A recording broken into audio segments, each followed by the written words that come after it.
एक बात का स्मरण रखना, जितना जितना तुम भगवान की भक्ति में रमती चली जाओगी, लगती चले जाओगी, थोड़े दिन में भगवान मन में सोचते हैं कि ये बहुत ज़्यादा उपास कर रही है, बहुत ज़्यादा तप कर रही है, बहुत ज़्यादा मंदिर में पोछा लगा रही है, बहुत ज़्यादा झाड़ू लगा रही है, बहुत ज़्यादा मंदिर में रोज रोज आ रही है। तो भगवान क्या करते हैं, धीरे धीरे मन में से अपनी भक्ति को हटाने का प्रयास करते हैं, आपको दूर करेंगे।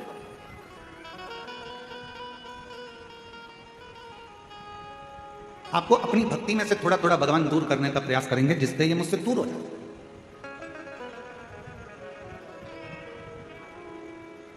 पहले भी कथा में काज फिर कर रहा है, बच्चा छोटा सा है, गोदी में, मां बच्चे को कब उतारती है, जब वो बच्चा खिलौने से खेलने लगता है। भगवान अपने भक्त को वैभव देते हैं, गाड़ी देते हैं, बंगला देते हैं, धन देते हैं, संपदा देते हैं, सत्ता देते हैं, सब कुछ देते हैं, और धीरे धीरे मेरे भोले बाबा आपको अपने आप से दूर कर लेते हैं। उस समय पर आपको चतुरता चाहिए। आप कितने भी व्यस्त रहो, आप कितने भी मस्त रहो, आप कितने भी काम में लगे रहो, पर मेरे शंकर भगवान का मंदिर मत छोड़ना, मेरे शिव का शिवालय मत छोड़ो, शिव पुराण मत छोड़ो, शंकर का भजन मत छोड़ो, मेरे महाकाल राजा का द्वार मत छोड़ो, मेरे कुबेर भंडारी का स्मरण मत छोड़ो।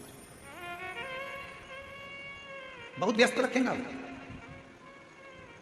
और सबसे ज्यादा व्यस्तता कब होती है, जब आपका मंदिर जाने का समय होता है। आपने सोचा कि सवेरे टाइम नहीं मिलता तो मैं 10 बजे मंदिर जाऊंगी, तो भगवान सबसे ज्यादा व्यस्त तुम्हें 10 बजे कर देगा। तुमने सोचा कि मैं 10 बजे मंदिर नहीं जाऊंगी, शाम को 4 बजे जाऊंगी, जब सब दुकान चले जाएंगे, बच्चे स्कूल चले जाएंगे, सब अपने काम में लगे, 4 बजे मंदिर जाऊंगी, भगवान इतना व्यस्त कर देगा 4 बजे कि तुम मंदिर नहीं जाओ। फिर तुमने सोचा अब ऐसा नियम बनाती हूँ कि शाम को 7 बजे मंदिर जाऊंगी, सब आ जाएंगे, सबका खाना बना दूंगी, सबको घर में रुक के फिर मैं मंदिर, भगवान ऐसी व्यस्तता लाएगा कि 7 बजे भी तुम्हारा मंदिर का समय छूट जाए, तुम्हें दूर करेगा। अब उस समय पर आपकी समझदारी चाहिए कि भगवान है मेरे शंभु, है मेरे त्रिकालदर्शी, है मेरे कैलाशी अविनाशी, है मेरे महाकाल राजा, है मेरे काशी विश्वनाथ, ऐसी कौन सी गलती हो रही है जो तुम मुझसे दूर कर रहे हो। भगवान कहेंगे ये गलती नहीं है, मेरे शंकर भगवान कहेंगे इसको गलती नहीं कहते। शिव जी कहेंगे तू इतनी मुझ में रम गई है, तू इतना मुझे मानने लगा है कि तेरे फैसले तू नहीं ले पा रहा, तेरे फैसले मुझे लेना पड़ रहे हैं, इसलिए अब तुझे थोड़ा दूर कर रहा हूं कि तू पूरा मुझ पर ही आश्रित है।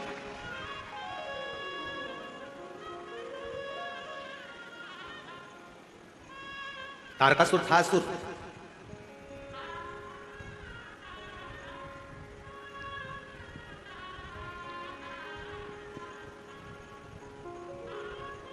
असुर था तारकासुर, पर तारकासुर ने अपने बेटों को अपने पास में बुलाया, तारकाक्ष, विदुमाली और कमलाक्ष, तीनों को।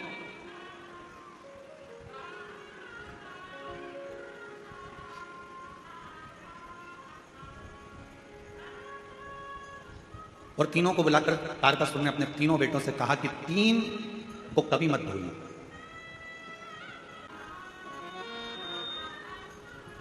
तारकासुर ने अपने तीनों बेटों को बुलाकर कहा कि 3 को कभी मत भूलना। पहले नंबर पर मुसीबत में डालने वाले को कभी मत भूलो, ये बार बार मुझे मुसीबत में डाल देता है।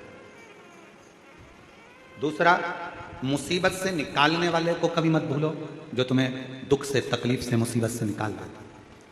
और तीसरे नंबर का, मुसीबत में साथ देने वाले को कभी मत भूलो, जो तुम्हारे साथ में चल रहा है।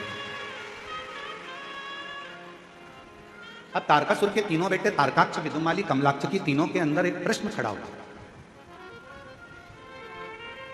क्या कभी असुरों की चित्तवृत्ति में भी कोई अच्छा प्रश्न आता है? कहा अगर कुछ माता पिता के संस्कार अगर प्रबल हैं तो अच्छे प्रश्न क्यों नहीं आते। तारकासुर के तीनों बेटों के अंदर एक प्रश्न जागृत हुआ,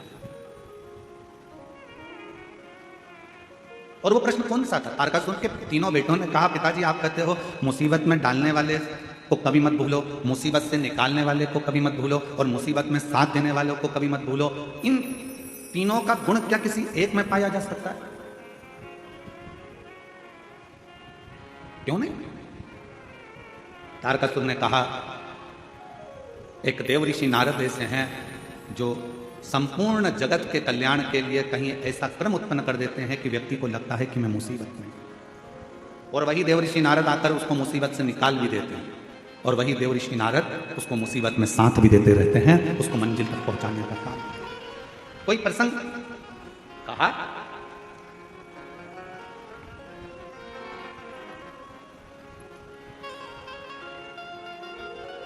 तारकासुर ने कहा एक प्रसंग मेरे स्मरण में आता है। वो कौन सा प्रसंग है? कहा वो प्रसंग है भगवान शंकर के नेत्र से रुद्राक्ष की उत्पत्ति हुई और भगवान शंकर के नेत्र के जल से ही अंधकासुर की उत्पत्ति। जो तपस्या कर कर नेत्र बंद कर कर रखे थे, तपस्या कर कर नेत्र बंद कर कर जो अश्रु गिरा था, उससे रुद्राक्ष का जन्म हुआ, रुद्राक्ष का जन्म। और इतने में माता पार्वती जी ने आकर आंखों को बंद कर लिया और भगवान शंकर के नेत्र से जो जल गिरा उससे अंधकासुर हुआ।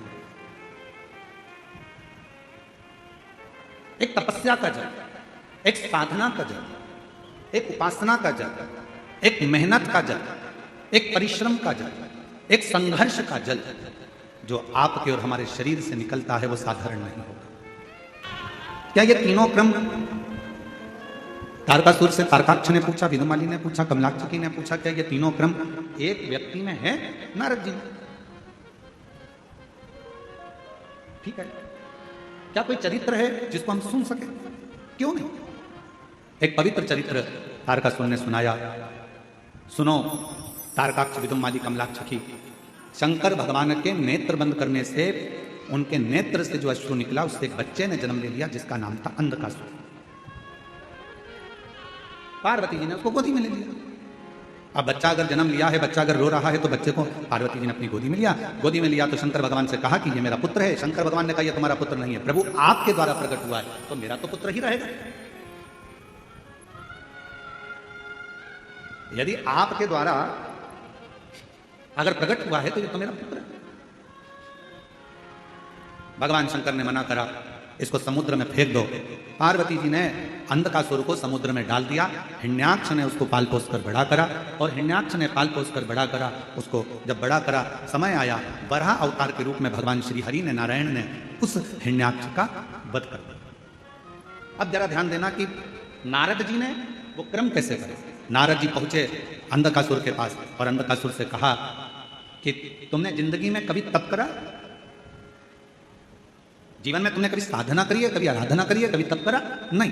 अंधकासुर को भगवान देव ऋषि नारद ने तप में लगा दिया और ब्रह्मा जी से वर मांगा कि मैं कहीं ना मरूं, ऐसा वर मुझे दे दीजिए। तब कहा ऐसा हो नहीं सकता, मरना तो पड़ेगा। तब देव ऋषि नारद से फिर पूछा अंधकासुर ने कि ब्रह्मा जी मुझे अमर होने का वर नहीं दे रहे तो मैं वर कौन सा लूं? तो कह दिया एक वर मांग लो कि तुम्हारा तो कोई ना माँ है ना तुम्हारा कोई पिता है। हिरण्याक्ष ने तो तुम्हें पाला पोसा था, इसलिए तुम वर मांग लो। जिस दिन मैं अपनी मां को गलत दृष्टि से देखूंगा बस उसी दिन मेरे प्राण छूटे। नारद जी के कहने पर अंधकासुर ने वर मांग लिया ब्रह्मा जी से। ब्रह्मा जी ने तथास्तु देखा।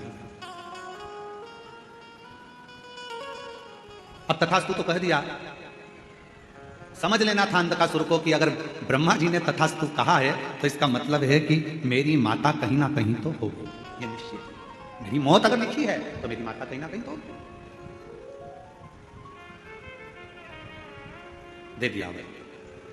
और समय आया, तारकासुर ने अपने पुत्र तारकाक्ष, विदुमाली और कमलाक्षकी तीनों से कहा सुनो, अब देखो नारद जी का काम देखिए कि ये असुर था, इसको मरना था, इसके प्राण जाना थे, पर इसको तब साधना में लगाकर इसको वर दिलवा दिया। और वर दिलवाकर जब ये अपनी माता पार्वती की सुंदरता का बखान करेगा और पार्वती को अपनी अर्धांगिनी बनाने का जब प्रयास करेगा तब इसके प्राण छूटेंगे।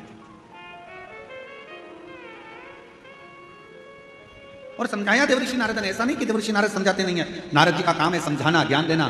एक विद्वान, संत, साधु, सन्यासी, तपस्वी, साधक, उपासक की एक क्रमता होती है कि वो समझाने का प्रयास करते हैं, पर तुम्हारी बुद्धि में बैठे तब तुम्हें समझ में आए। महाराज वो कहते हैं ना कि जब लड़के के लिए लड़की देखने जाते हैं तो फूफा जी जाते हैं, मामा जी जाते हैं, काका जी जाते हैं, बड़ा भैया जाता है, दामाद जाते हैं, सबको फोन लगाया जाता है, दामाद जी तुम्हारे साले के लिए लड़की देखने जाना। अच्छा। अरे मामा जी तुम्हारे भांजे के लिए लड़की देखने जाना।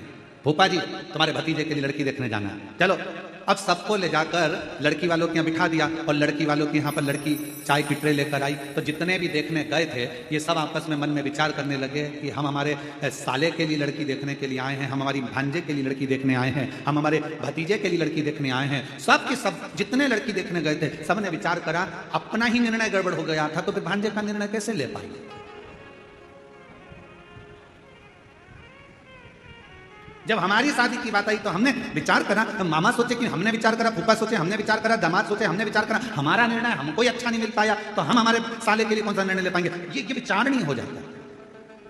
परशु महापुराण की कथा एक बात कहती है, जन्म मरण और परण ये तीन मेरे शंकर भगवान के हाथ में है। भगवान शिव ने ये किसी को नहीं, ये भगवान शिव ने किसी को नहीं दिया। जन्म कब होना है, कहां होना है, कैसे होना है, कितनी बजे होना है, ये निश्चित स्वयं देवदेव महादेव करते हैं। मरण मृत्यु कहां होना है, किस जगह पर होना है, भले तुम कहीं पर भी रहते हो पर तुम्हारी मौत जहां लिखी होगी, जब लिखी होगी, जिस जगह पर लिखी होगी, जिस घड़ी में लिखी होगी, उस घड़ी में, उस पल, उस समय में मृत्यु तुमको लेकर चली जाएगी। और अगर तुम्हारी मौत नहीं लिखी है तो चाहे दुनिया के लोग मृत्यु के घाट उतर रहे हों, बाबा भोलेनाथ उस व्यक्ति को कैसे भी काल के पंजे से निकाल कर बाहर ले आएंगे, कोई बच जाएगा और मालूम पड़े बाकी के मर जाए। और ये हुआ।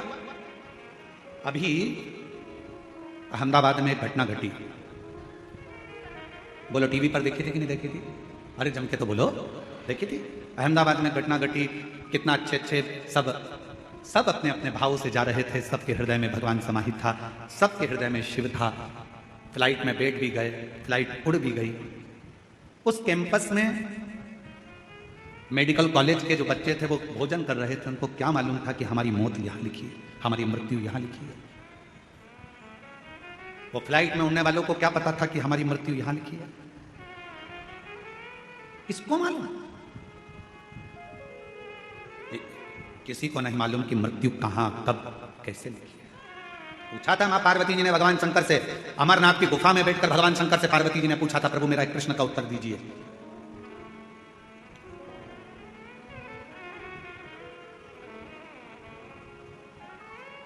मृत्यु की तिथि, मृत्यु का समय, मृत्यु का पल, मृत्यु की घड़ी कब लिखी जाती है? थोड़ा ध्यान देना, पूर्व में क्या हुआ है, तुमने कितना कमाया, कितना गमाया, पूर्व में क्या तुम्हारे पास था, क्या नहीं था, ये बताना सरल है।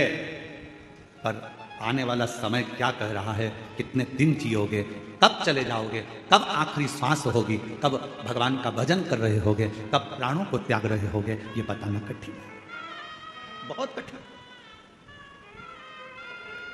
कोई कितना भी विद्वान संत बन जाए, कोई कितना विद्वान साधु बन जाए, कोई कितना विद्वान सन्यासी बन जाए, कोई कितना भी बड़ा महाराज बन जाए, वो बता नहीं सकता। याद रखना, सबसे पहला दर्शन करने के लिए मेरे शंकर भगवान राम जी के दरवाजे पर गए थे, मां कौशल्या जी की गोद में से राम जी को गोद में लेकर दर्शन किया था।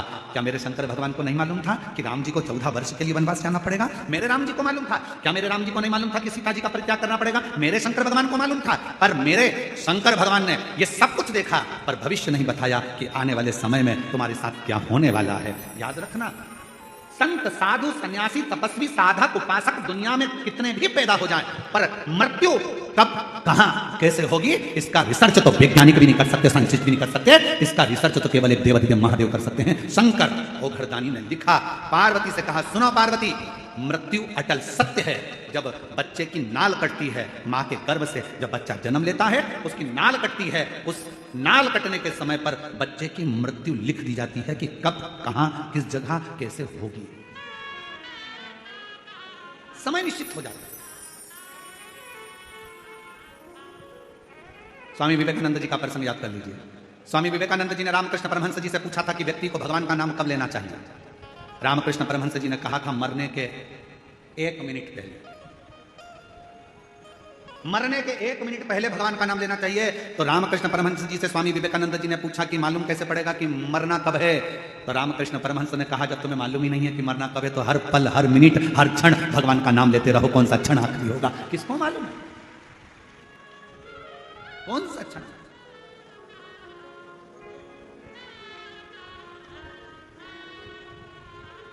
और महाराज, अंत समय प्रभु आना पड़ेगा, वचन दिया तो निभाना पड़ेगा, आए नाय प्रभु कुटुंब कबीरा, अंत समय प्रभु आना पड़ेगा, वचन दिया तो निभाना पड़ेगा, अंत समय प्रभु आना पड़ेगा। कौन आएगा किसको मालूम, कब कौन सा पल, कौन सी घड़ी, कौन सा क्षण, कब किसका आखिरी है। इसलिए शिव पुराण कहती है, कई माताएं सोचती है हम परसों के दिन कथा में जाएंगे, अब चौथे दिन संडे पड़ेगा ना जब हम कथा में जाएंगे, और उससे पहले निपट गई तो इसको मालूम। अरे अभी सावन में अपने यहाँ कथा होगी ना, जब हम सुन लेंगे, हमने सोचा है सावन के महीने में हमारे पास में कथा होगी तब हम सुनेंगे, और सावन से पहले निपट गई तो क्या बात।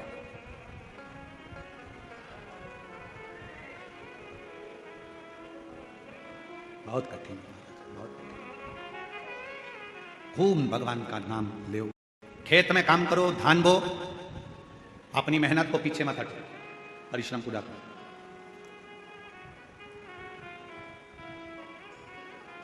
अभी छत्तीसगढ़ में एक चीज हमको देखने को मिल रही है, इसलिए हम कहने में पीछे नहीं हटते, भले किसी को बुरा लगे चाहे भला लगे। अभी हमको देखने को मिलता है कि कई किसान वर्ग के लोग, गांव के लोग अपनी अपनी जमीन को बेचकर शहर चले जाते हैं और सोचते हैं कि शहर में बहुत सारा सुख होगा, बहुत सारा सुख शहर में होगा, बड़ा बंगला बना लेंगे, जमीन बेची है तो थोड़ा पैसा मिल जाएगा तो बंगला भी बड़ा बन जाएगा, गाड़ी भी आ जाएगी, सब कुछ आ जाएगा। पर मेरा करबद्ध हाथ जोड़कर निवेदन है इस व्यासपीठ से कि जो छोटे छोटे किसान हैं, जो जंगल गांव में रहते हैं, जिनके पास जमीन है और जो धान की फसल लगाते हैं या अन्य फसल लगाते हैं, उनसे कहूँगा अपनी जमीन बेचकर कभी शहर में मत जाओ। जो गांव में सुख है उस शहर में नहीं मिल सकता। जो अपने गांव में सुख है वो शहर में नहीं।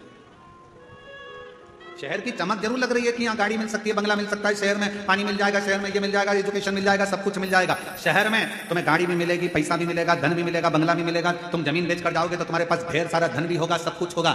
शहर में सब कुछ मिल सकता है, पर शहर में तुमको जो शांति और प्रेम चाहिए वो प्रेम और शांति गांव के सिवाय कहीं नहीं मिल सकती।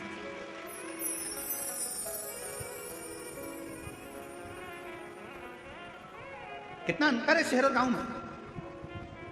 शहर में अगर कोई साधु भी आ जाए, संत भी आ जाए ना, तो लोग उसको भिखारी समझते हैं। मांगने आया होगा, दरवाजा बंद कर दो, दरवाजा मत खोलना, दरवाजे पर लिख देते हैं कुत्तों से सावधान, अंदर मत घुस जाना। शहर में अगर कोई साधु संत भी आ जाए तो लोग उसको भिक्षुक समझते हैं, भिखारी समझते हैं। और गांव में अगर कोई भिखारी भी आ जाए ना तो लोग उसे संत समझते हैं, साधु समझते हैं, सन्यासी समझते हैं, तपस्वी समझते हैं। मत बेचो अपनी जमीन को, भले थोड़ा सा टुकड़ा है, थोड़ी सी फसल लगाओ, अलमस्त जिंदगी जियो।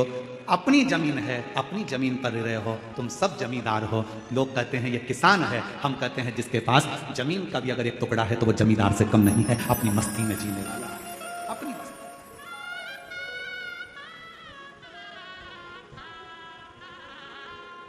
थोड़ा अलमस्त रहो।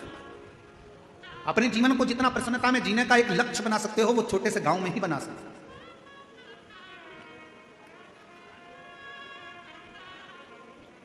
शिव कथा कर, भगवान शंकर का चरित्र करा है, शिव महापुराण की कथा कर रही है, भगवान शंकर का संवाद कथा है।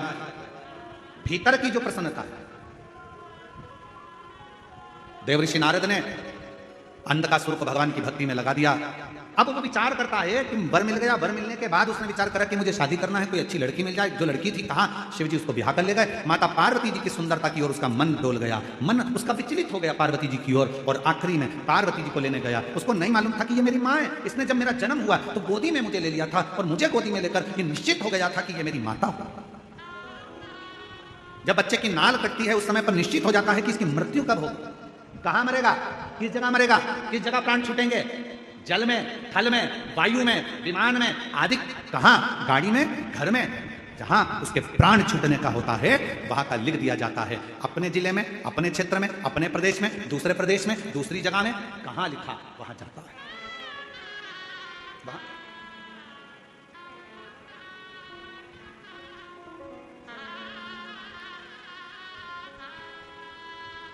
इसलिए शिव पुराण कहती है जितना समय मिले, ये मत सोचना अगली कथा जब छत्तीसगढ़ में होगी ना तब मैं कथा सुनने के लिए जाऊंगी। नहीं नहीं नहीं, काल करे सो आज करे सो पल में प्रलय हो जाएगा, शिव पुराण सुनेगा। आज मिला है, चलो पहुंचो। बहुत सारे प्रश्न हैं दुनिया की दृष्टि में, बहुत प्रश्न। एक बहन ने एक प्रश्न लिखा कि गुरुजी हम हमारे नर्मदा जी का दर्शन करने के लिए हम जबलपुर के पास बेड़ा घाट गए, वहां से हम शंकर जी का छोटा सा शिवलिंग लेकर आ गए, हम उसकी प्राण प्रतिष्ठा करे बिगर हम उसका पूजन कर रहे हैं, हमारे पास में प्रतिष्ठा का पैसा नहीं है, हम उसकी आराधना कर रहे हैं, क्या हमें पुण्य मिलेगा? क्यों नहीं मिलेगा? लिंग पुराण में, शिव महापुराण में, नर्मदा पुराण में, स्कंद पुराण में सब में तो वर्णन किया कि मां नर्मदा जी के जल से अगर कोई कंकर भी निकलता है तो वो शंकर है, उस शंकर की प्रतिष्ठा की जरूरत नहीं होती, वो अपने आप में प्रतिष्ठित होता है। आप उसकी आराधना करिए, कौन मना कर रहा है? आप उसके जल चढ़ाओ, पूजन करो, आराधना करो।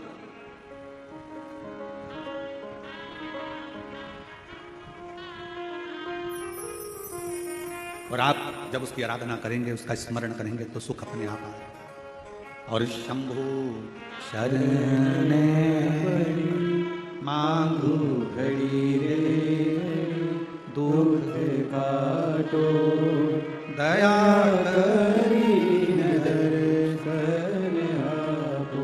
बहुत सारे प्रश्न हैं। गुरु जी हम क्या भगवान का नाम ले सकते हैं? हम रजस्वला धर्म में हैं, क्या भगवान को पुकार सकते हैं? द्रौपदी का चरित्र कहता है कि द्रौपदी रजस्वला धर्म में थी, दुशासन बाल खींच कर लेकर गया, भरी सभा में खड़ा कर दिया, चीर खींचने लगा। आखिरी में द्रौपदी ने अपने गुरु जी से पूछा, गुरु द्रोणाचार्य से कहा, गुरुदेव कोई नहीं बचा रहा, मेरे पति नहीं बचा रहे, मेरे काका ससुर, काकी सास बेटी, अंधकार यहाँ पर धृतराष्ट्र गांधारी बैठे, वो नहीं बचा रहे, कोई बचाने को तैयार नहीं है, भीष्म पितामह नहीं बचा रहे, गुरुदेव आप बताओ मैं क्या करूं? तब गुरु जी ने कहा, एक काम कर, वो द्वारका नाथ को पुकारना प्रारंभ कर दे।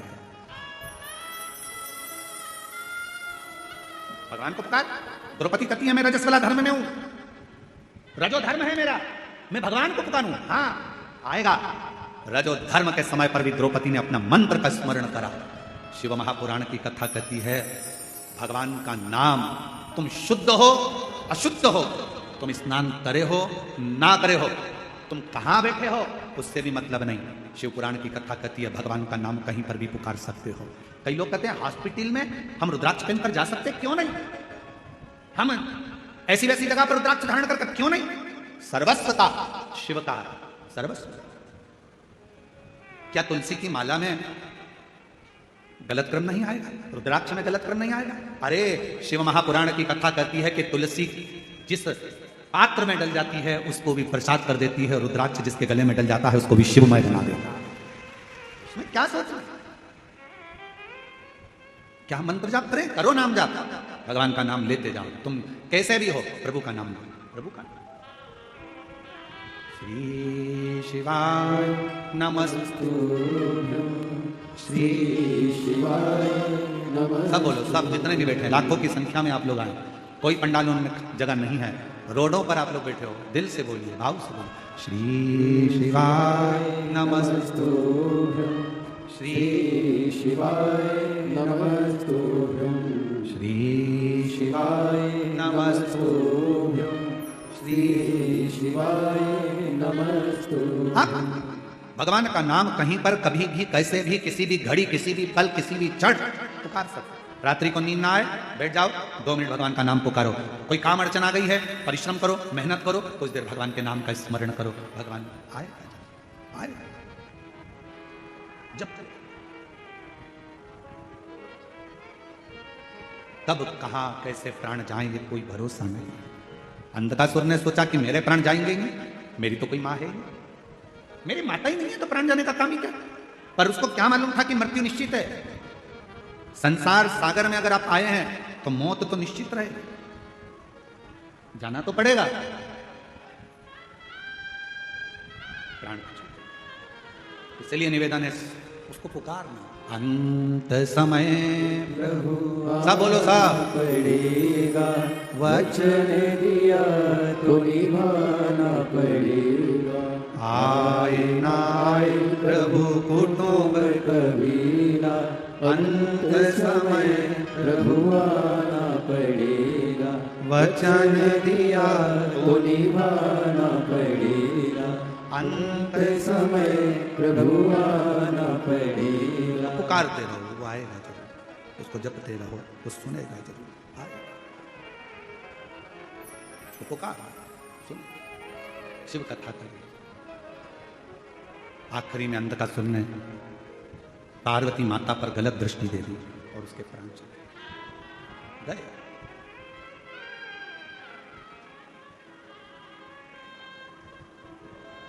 कई लोग ऐसे भी हैं, यहीं बैठे हैं, कई मेरी जीजियाँ ऐसी बैठी हैं, कई बेटियाँ ऐसी बैठी हैं, कई जीजा ऐसे बैठे हैं।